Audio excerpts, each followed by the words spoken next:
Hello दोस्तों, learning with A2 पर फिर आपका स्वागत है। सभी जितने भी रिलेटिव और जितने भी स्टूडेंट लर्निंग विद ए2 को अपना प्यार और मुझे मोटिवेट कर रहे हैं, आप लगातार ऐसे ही मुझे मोटिवेट करते रहें, अपना प्यार मुझे बांटते रहें, जिससे मैं लर्निंग विद ए2 को आगे लेकर पहुंचूं। तो आज लर्निंग विद ए2 पर नई क्लास नंबर 6 कोऑर्डिनेशन कंपाउंड्स की क्लास नंबर 6 आपके सामने लेकर आए हैं, जिससे 5 क्लासें पीछे हो चुकी हैं। आज छठी क्लास आपके सामने लेकर आए हैं।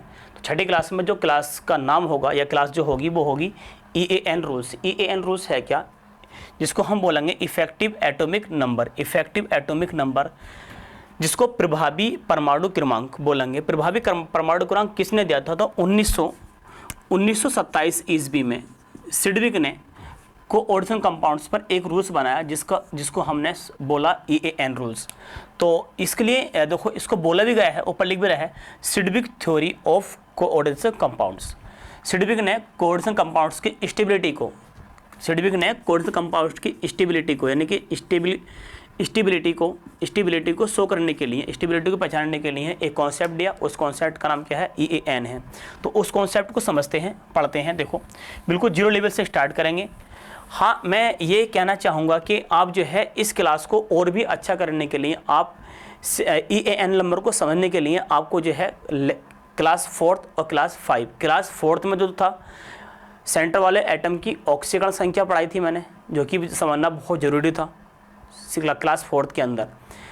क्लास 5 में जो पढ़ाया था मैंने, CN नंबर कैसे निकालते हैं वो भी आपको पढ़ना है। उससे अगर दो क्लास आपने अगर 15-15 मिनट हो पढ़ कर आगे, तो आज की क्लास आपको बहुत ईजी लगेगी, क्योंकि EAN में जो है चाहिए हमें सेंटर वाले एटम का ऑक्सीकरण संख्या और साथ में चाहिए CN नंबर। कितना CN नंबर होगा कॉम्प्लेक्स कंपाउंड्स का? तो देखते हैं कि सिडविक ने यह कॉन्सेप्ट क्यों दिया। देखो, हम इस कॉन्सेप्ट को पढ़ने से पहले आपने अबस सारणी के अंदर जीरो फैमिली का नाम सुना होगा। जीरो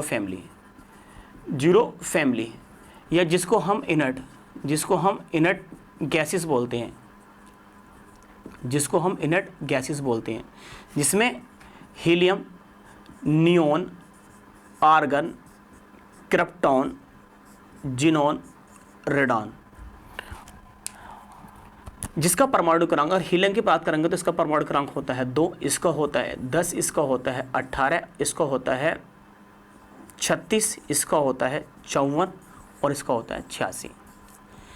अब सारणी में बात करेंगे तो जीरो फैमिली में जो हमें ये लिख रखा है, जीरो फैमिली के जो 5 या 6 एलिमेंट्स में लिख रखे हैं, ये अपने परमाणु क्रमांक के आधार पर कैसे होते हैं? स्टेबल होते हैं। पूरे आवास सारणी के अंदर ऐसे कौन से एलिमेंट्स हैं जो कैसे होते हैं? स्टेबल होते हैं। तो वो कौन सी फैमिली है? वो जीरो फैमिली है। जीरो फैमिली में अगर हम बात करेंगे तो helium, neon, argon, krypton, xenon और रेडॉन, ये अपने आप में कैसे होते हैं? स्टेबल होते हैं। तो ऐसे ही सिडविक ने बताया कि जो कॉम्प्लेक्स कंपाउंड्स होता है उसमें जो सेंटर वाला जो एटम होता है, लिगेंड से इलेक्ट्रॉन को ग्रहण करके, ग्रहण करके या एक्सेप्ट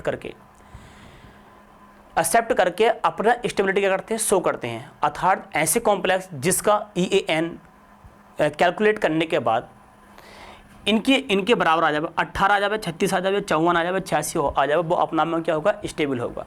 तो उसकी कॉम्प्लेक्स कंपाउंड्स के स्टेबिलिटी को पहचानने के लिए या फिर स्टेबिलिटी को देखने के लिए एक कॉन्सेप्ट बना। उस कॉन्सेप्ट का नाम क्या है? EAN। जो किसने दिया था? 1927 में किसने दिया था? सिडविक ने दिया था। पढ़ते हैं जीरो लेवल से कैसे कि सिडविक ने ये सिद्धांत दिया था, क्या होता है। तो EAN का मान निकालने के लिए आपको परमाणु क्रमांक, केंद्रीय धातु परमाणु का परमाणु क्रमांक तथा केंद्रीय धातु परमाणु की ऑक्सीकरण संख्या का अंतर तथा समीपन संख्या का 2 गुना का योग को ही EAN नंबर कहते हैं। तो देखो, इसका ये एक फार्मूला होता है जो कि आप कॉम्प्लेक्स कंपाउंड्स का EAN नंबर क्या करोगे? कनेक्ट करोगे। देखो, मैं एक एग्जांपल ले रहा हूँ और उस एग्जांपल का देखो, ये मैंने एग्जांपल ले लिया K4FeCN का होल 6 में, देखो में Fe+2 का EAN नंबर क्या करना है? मुझे निकालना है। EAN नंबर क्या करना है? मुझे निकालना है। तो मैंने पीछे क्लास में बताता आया हूँ कि ये जो होता है ये सेंट्रल मेटल आयन है, और ये जो है ये क्या है? हमारे पास लिगेंड्स हैं। क्या है? लिगेंड्स। इसके सेंट्रल मेटल एटम का मुझे क्या निकालना है, मुझे निकालना है EAN। क्या निकालना है मुझे? EAN। EAN निकालने के लिए ऊपर फार्मूला लिख रखा है, देखो मैं इस कॉम्प्लेक्स में जो सेंट्रल मेटल आयन है उसका क्या करना है, मुझे EAN नंबर निकालना है। फिर देखना है कि वो कितना, अगर उसका EAN नंबर 18, 36, 54 या 86 के आसपास आ गया तो वो क्या होगा, स्टेबल होगा, बाकी अनस्टेबल होगा। देखते हैं। तो EAN नंबर को निकालने के लिए मैंने बताया था कि atomic number of central metal atom, तो सेंट्रल मेटल आयन का एटॉमिक नंबर चाहिए माइनस उसकी ही सेंट्रल मेटल जो आयन है इसका ही मुझे क्या चाहिए, ऑक्सीकरण स्टेट चाहिए, प्लस 2 गुणा इसमें CN नंबर कितने हैं, यानी कि इसमें लिगेंड्स की संख्या CN नंबर हैं कितने, वो पहचानना। ये एक छोटा फार्मूला लिख दिया मैंने शॉर्टली। तो देखो जो सेंट्रल मेटल जो आयन है वो कौन है, Fe है, और Fe का जो परमाणु क्रमांक होता है, Fe का परमाणु क्रमांक यानी कि Z का मान जो होता है कितना होता है, 26 होता है अवस्थांडी के अंदर, ठीक है। फिर ऑक्सीकरण संख्या की अगर हम बात करेंगे, क्योंकि Z का मान तो मिल गया हमें, कितना मिल गया, 26 मिल गया। ऑक्सीडेशन नंबर की अगर हम बात करेंगे तो देखो ऑक्सीडेशन नंबर मैंने क्लास 3 में सभी ऑक्सीडेशन, क्लास 3 या 4th में मैंने सभी ऑक्सीकरण संख्या आपको सिखाई थी, क्या कॉम्प्लेक्स कंपाउंड में कैसे ऑक्सीकरण संख्या निकलेगी। तो इसमें कैसे ऑक्सीकरण संख्या निकलती है मैं भी एक दो एग्जाम्पल में सिखा रहा हूँ, उसके बाद मैं डायरेक्टली बताऊँगा, ठीक है। देखो पहले तो एक कंडीशन तो हमारे पास ये आ गई जिसमें कि हमारा Z का मान मिल गया। दूसरी कंडीशन क्या है कि इसमें ऑक्सीजन संख्या निकालनी है मुझे, ऑक्सीजन स्टेट निकालनी है मुझे। देखो 4 पोटेशियम है, 1 Fe है और प्लस 6 साइनाइड है, बराबर कितना मान लें, 0 मान लें। 0 इसलिए मान लें कोई अभ्यास नहीं, इसलिए क्या माना गया, यहाँ पर 0 माना गया। पोटेशियम की जो ऑक्सीजन नंबर होती है कितनी होती है, प्लस की 1 होती है। Fe को निकालनी है और साइनाइड की जो होती है कितनी होती है, माइनस की 1 होती है, बराबर यहाँ पर 0 मान लें। माइनस के 6 प्लस के 4 कैलकुलेशन करेंगे तो इधर आ जाएगा Fe की जो ऑक्सीजन नंबर आ जाएगी वो माइनस की 2 बराबर 0। Fe का अगर हम मान निकालें कितना आ जाएगा, प्लस का 2 आ जाएगा। तो Fe की जो ऑक्सीजन संख्या आ गई, Fe की जो ऑक्सीजन स्टेट आ गई वो कितनी आ गई, Fe की जो ऑक्सीजन स्टेट आ गई कितना, प्लस की 2 आ गई। इसमें प्लस 2 बातें आपके सामने आ गई। प्लस CN नंबर कैसे निकलेगा, तो 2 गुणा, देखो CN नंबर कैसे निकालेंगे, लिगेंड्स कितने हैं, लिगेंड 6 हैं।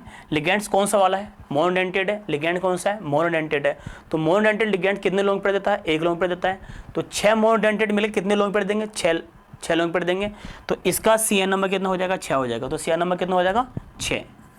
कैलकुलेट करते हैं 24 और कैलकुलेशन करेंगे plus minus 2, sorry 26 plus minus 2 और प्लस का हमारे पास 12। 24 और प्लस का कितना, 12, कितना आ गया हमारे पास 36। 36 किसका होता है, क्रिप्टॉन का होता है, जो कि अपना आप में स्टेबल होता है, इसलिए इसका भी EAN कितना आ गया, 36 आ गया, इसलिए ये वाला कंपाउंड कैसा होगा, स्टेबल होगा। देखो कितना ईजी निकालने का। किसी भी कॉम्प्लेक्स कंपाउंड्स का EAN निकालने के लिए उसका परमाणु क्रमांक चाहिए। उसका परमाणु क्रमांक, किसका परमाणु क्रमांक चाहिए, सेंट्रल मेटल आयन का परमाणु क्रमांक चाहिए। उसके ही क्या चाहिए, ऑक्सीजन संख्या चाहिए, और क्या चाहिए, CN नंबर चाहिए। अगला कॉन्सेप्ट, सॉरी अगला एग्जाम्पल देखते हैं। अगले एग्जाम्पल में बात करेंगे। देखो मैं रब कर रहा हूँ यहाँ पर सब पे, ये बात ध्यान रखियो कि 54 आ गया तो भी स्टेबल होगा, 86 आ गया तो भी स्टेबल होगा, 36 आ गया तो भी कैसे होगा, स्टेबल होगा। चलो इसको लिखे रहने दो, इतना कॉन्सेप्ट तो लिखे रहने दो। आगे देखते हैं, नया एग्जाम्पल लेते हैं।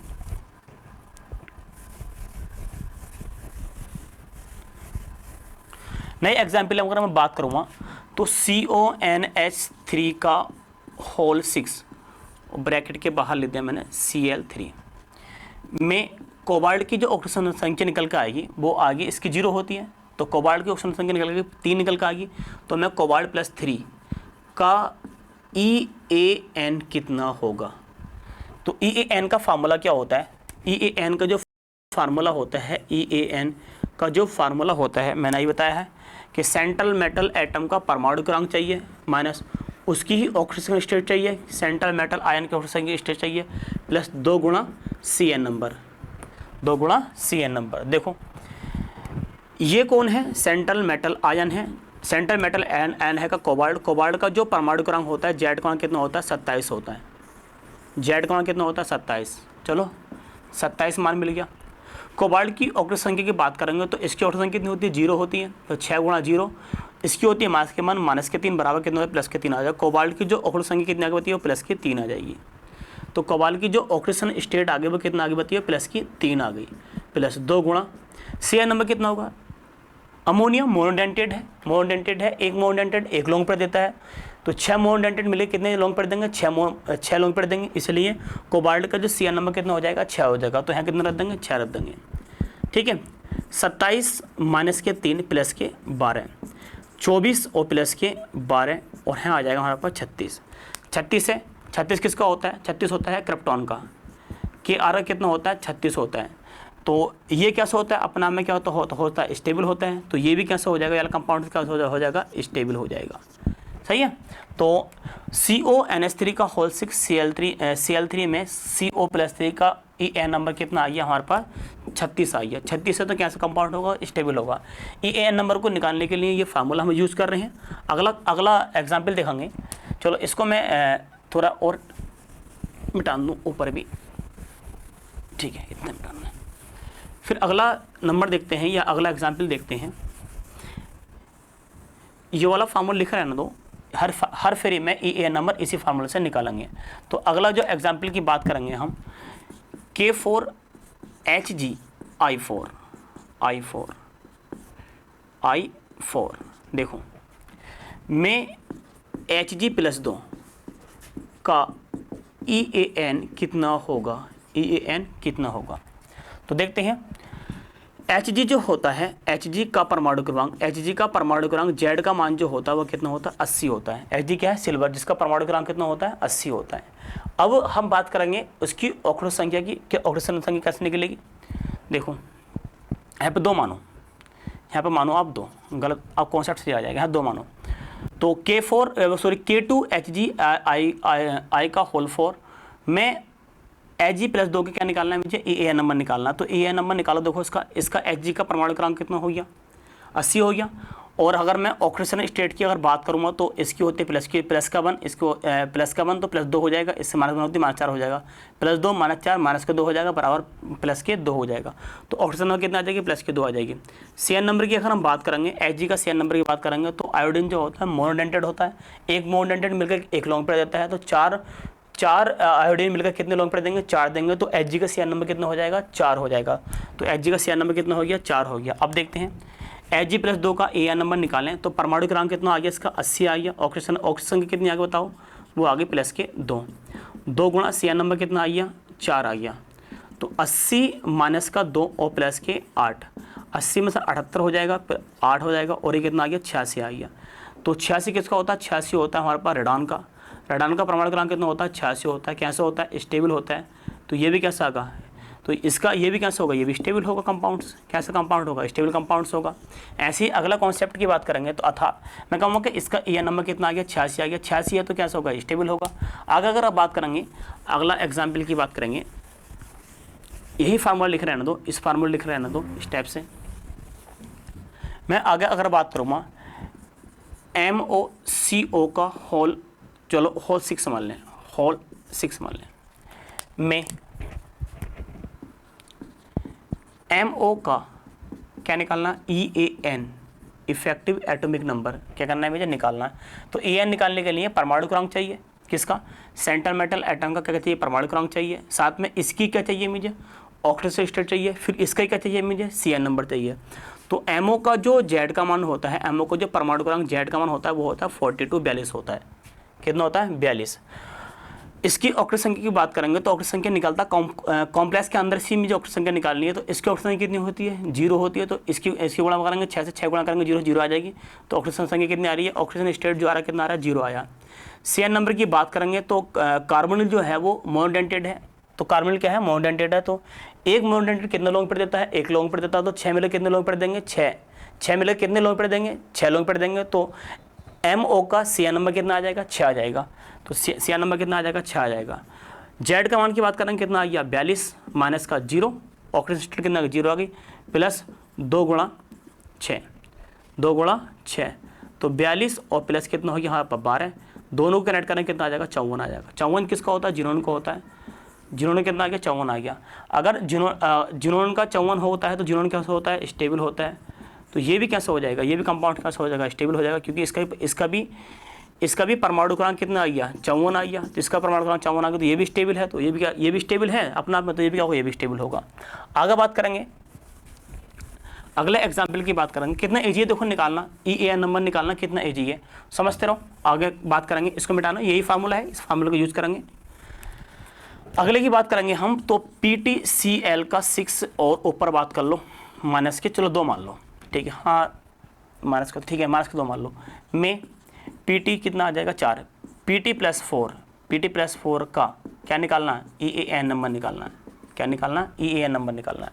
देखते हैं PT जो होता है, PT का जो परमाणु क्रमांक होगा, परमाणु क्रमांक चाहिए, PT का परमाणु क्रमांक, PT का Z का मान जो होता है वो PT का मेरा अंदाज़ 78 होता है, सॉरी PT का जो परमाणु क्रमांक होता है 78 होता है। ऑक्सीजन स्टेट की बात करें कितने निकल के आ गई PT की, तो Cl जो होता है -1 होता है, तो इधर हो जाएगा -6 बराबर जाएगा माइनस के कितना 2, तो माइनस बराबर माइनस का 2 है, इधर माइनस का 6 है, बराबर जाएगा प्लस के 6 आ जाएगा, तो प्लस के 6 में से माइनस का 2 निकालेंगे, प्लस की 4 आ जाएगी, तो ऑक्सीजन स्टेट कितनी आ जाएगी, प्लस की 4 आ जाएगी, सही है। Cl नंबर की बात करेंगे तो Cl जो होता है मोनोडेंटेड है, एक मोनोडेंटेड मिले कितने लॉन्ग पेड़ देते हैं, एक लॉन्ग पेड़ देते हैं, तो 6 मोनोडेंटेड मिले कितने लॉन्ग पेड़ देंगे, 6 लॉन्ग पेड़ देंगे, तो Cl नंबर कितना हो जाएगा, इसका भी 6 हो जाएगा। कैलकुलेट करो EAN नंबर, कैलकुलेट इसका EAN नंबर कैलकुलेट करो, किसका PT प्लस 4 का EAN नंबर कैलकुलेट करेंगे तो परमाणु क्रमांक कितना होता है 78 होता है, माइनस का ऑक्सीजन संख्या कितने आ गई, प्लस की 4 आ गई, कितने आ गई, प्लस के 4, और 2 गुणा Cl नंबर कितना आइया, Cl नंबर की बात करेंगे तो 6 आइया, 78 माइनस के 4 बराबर 12, 78 में जाएंगे 74 प्लस के हमारे पास 12, 74 कितना आ जाएगा 86 आ जाएगा। 86 किसका होता है, रेडान का होता है 86, स्टेबल होता है अपना आप में, रेडान कैसा होता है, उसका परमाणु क्रमांक 86 आ गया, जिसका परमाणु क्रमांक 86, रेडान का परमाणु क्रमांक 86 आ गया तो क्या होता है, स्टेबल होता है, तो इसका तो परमाणु क्रमांक 86 आ गया, तो ये भी कैसा होगा, स्टेबल होगा, कंपाउंड्स कैसा होगा, स्टेबल होगा। आगे बात करेंगे, कोई एक मोनोडेंटेड बाइडेंटेड लेते हैं, चलो अगर नेक्स्ट एग्जाम्पल की अगर हम बात करें, नेक्स्ट एग्जाम्पल में अगर हम बात करेंगे K3CrC2O4 -3, इसको ये नया कंपाउंड्स माना है मैंने, में Cr प्लस 3 बनकर आएगी, उस ऑक्सीजन स्टेट का EAN नंबर निकालो, EAN नंबर ज्ञात करना कितना आएगा, ठीक है। तो क्रोमेनियम है, क्रोमेनियम का जो परमाणु क्रमांक होता है Z का मान कितना होता है 24 होता है, क्रोमेनियम का परमाणु क्रमांक कितना होता है 24 होता है। क्रोमेनियम की ऑक्सीजन स्टेट की बात करेंगे तो ऑक्सिलेट जो आयन है COO नेगेटिव, कितना ऑक्सिलेट आयन पे कितना आवेश होता है, माइनस का 2 चार्ज होता है, तो इस पूरे ऑक्सिलेटो आयन पर माइनस का 2 चार्ज होता है, तो माइनस का 2 गुणा कितने से करेंगे 3 से, माइनस का 6 हो जाएगा। इससे प्लस का 1 चार्ज होता है, प्लस के 1 गुणा करेंगे, प्लस के 3 से गुणा करेंगे तो प्लस के 3 हो जाएगा, प्लस के 3 माइनस के 6 आपस में कैलकुलेट करेंगे तो माइनस का कितना आ जाएगा 3 आ जाएगा, बराबर जाएगा तो प्लस से कितना आ जाएगा 3 आ जाएगा, तो Cr का ऑक्सीडेशन स्टेट जो आ जाएगा कितना आ जाएगा, प्लस का 3 आ जाएगा। ऑक्सीडेशन स्टेट मैंने सिखाया है पीछे। Cn नंबर की बात करेंगे, कितना Cn नंबर आएगा, तो बेटा C2O4 जो होता है बाइडेंटेड होता है, बाइडेंटेड मिलकर एक बाइडेंटेड मिलकर कितने लॉन्ग पेड़ देते हैं, 2 लॉन्ग पेड़ देते हैं, एक बाइडेंटेड मिलकर कितने लॉन्ग पेड़ देते हैं, 2 लॉन्ग पेड़ देते हैं। ये भी सेंटर मेटल एटम को मान लो कि सेंटर मेटल एटम को लॉन्ग पेड़ कितने दे रहा है, 2 दे रहा है मिलकर, तो लेकिन है कितने, 2 लॉन्ग पेड़ दे रहे हैं, कितने हैं ये, कितने हैं ये C2O4 है कितने, 3 है, तो 3 से गुणा मार दें कितना आ जाएगा, Cn नंबर 6 आ जाएगा। तो मैं डायरेक्ट बता रहा हूँ, इस बात को दो समझो, अच्छी बात है, नहीं डायरेक्ट बता रहा हूँ कि C2O4 जो होता है बाइडेंटेड होता है, एक बाइडेंटेड मिलकर कितने लॉन्ग पेड़ देता है, 2 लॉन्ग पेड़ देता है, तो C2O5 मिलकर 3 मिलकर कितने देंगे, 6 लॉन्ग पेड़ देंगे, तो Cn नंबर कितना हो जाएगा, 6 हो जाएगा। तो परमाणु क्रमांक कितना आ गया 24 आ गया, और प्लस का परमाणु क्रमांक ऑक्सीजन स्टेट कितनी आ गई 3 आ गई, और 2 गुणा Cn नंबर कितना आ गया 6 आ गया, तो 24 माइनस का 3 और प्लस के हमारे पास 12 कितना आ जाएगा, 21 प्लस के 12 कितना हो जाएगा, 24 13 ठीक है 33 आ गया। क्रिप्टोन की अगर बात करेंगे तो कितना होता है 36 होता है, 36 कैसा होता है, स्टेबल होता है, लेकिन यहाँ पे परमाणु इसका जो परमाणु क्रमांक आ रहा है कितना आ रहा है 33 आ रहा है, तो कैसे होगा बताओ, हमारे पास अनस्टेबल होगा, ये स्टेबल नहीं होगा, ठीक है। ऐसे ही मैं आपको जो है एक नया एग्जाम्पल और समझते हैं, उसके बाद आपको जो है मैं 5 से 6 क्वेश्चन देता हूँ, उसको आपको EAN नंबर क्या करना है, निकालना है। देखो एक नया एग्जाम्पल और समझो, नए एग्जाम्पल में बात करेंगे हम AgNS3 का होल ट्वाइस, ठीक है, और सामने है Cl, यस Cl मान लिया हमने, में Ag प्लस बनेगा क्योंकि उसकी कितनी 0 होती है, तो इसकी माइनस 1 होती है, बराबर प्लस का 1 हो जाएगा, तो का क्या निकालना है मुझे, EAN निकालना है। Ag+1 का क्या निकालना है मुझे, En निकालना है। तो Ag का जो परमाणु क्रमांक होता है, Ag का परमाणु क्रमांक Z का मान जो होता है वो होता है 47। ऑक्सीडेशन स्टेट की अगर बात करेंगे Ag की, तो इसकी होती है 0, 2 गुणा 0, इसकी होती है -1, बराबर जाके प्लस की 1 हो जाएगी। Cn नंबर की अगर बात करेंगे तो देखो मोनोडेंटेड मोनो जो हमारे पास अमोनिया है वो मोनोडेंटेड होता है। एक मोनोडेंटेड मिलकर कितने लोगों पर देते हैं, एक लोगों पर देते हैं। तो 2 अमोनिया है, कितने मिलकर कितने देंगे, 2 लोगों पर देंगे। तो Cn नंबर कितना हो जाएगा बच्चे, 2 हो जाएगा। Cn नंबर कितना हो जाएगा, 2 हो जाएगा। परमाणु क्रमांक की बात करें कितना आ गया, परमाणु क्रमांक कितना आ गया 47। ऑक्सीजन संख्या कितनी आ गई, प्लस की 1, और 2 गुणा Cn नंबर कितना आ गया, Cn नंबर आ गया 2। ठीक है, तो 47 माइनस के 1 और प्लस के हमारे पास 4 कितना आ गया, 46 और प्लस के 4 कितना हो गया 50। जोड़ेंगे कितना हो जाएगा, 50 हो जाएगा। जबकि जिनोन का जो कितना होता है 54 होता है। अगर जिनोन का परमाणु क्रमांक के आधार पर जिनोन का परमाणु क्रमांक 54 है तो कैसा बताओ हमारे पास स्टेबल है। तो इससे कितना आया 50 आया, 4 कम है तो कैसा होगा बताओ हमारे पास अनस्टेबल होगा। अनस्टेबल यानी कि ये इसमें जो है सिल्वर का जो परमाणु क्रमांक टोटल जो बन का आ गया वो कितना बन गया 5 बन गया, वो क्या होगा यहाँ पर अनस्टेबल होगा। ठीक है, तो मैं अब आपको देखो 10 क्वेश्चन दे रहा हूँ, ये 5 क्वेश्चन मैं आपको अब जो है 5 क्वेश्चन दे रहा हूँ, उसका आपको EAN नंबर निकालना है।